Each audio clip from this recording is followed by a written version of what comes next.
السلام علیکم ورحمۃ اللہ وبرکاتہ۔ ناظرین، آج ہم آپ کے لیے ایک نیا واقعہ لے کر حاضر ہوئے ہیں جو کہ بہت ہی خوبصورت واقعہ ہے۔ یہ واقعہ حضرت آدم علیہ السلام اور حضرت موسیٰ علیہ السلام کا مکالمہ، تحریر نمبر 1083 صحیح بخاری میں حضرت امام بخاری رحمۃ اللہ علیہ نے حضرت ابو ہریرہ رضی اللہ عنہ سے روایت کیا ہے کہ حضور نبی کریم صلی اللہ علیہ وسلم نے فرمایا کہ حضرت آدم علیہ السلام اور حضرت موسیٰ علیہ السلام کی ملاقات ہوئی تو حضرت موسیٰ علیہ السلام نے حضرت آدم علیہ السلام سے کہا کہ اے ابو البشر، آپ علیہ السلام کی خطا کی بدولت انسان کو جنت سے نکالا گیا اور وہ اس عظیم منصب سے محروم ہوا۔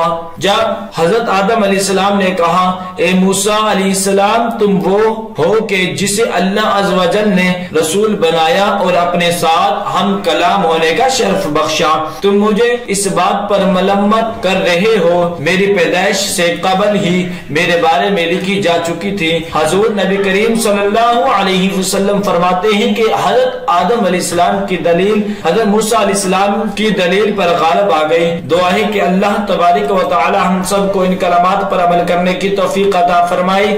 صدق اللہ العظیم۔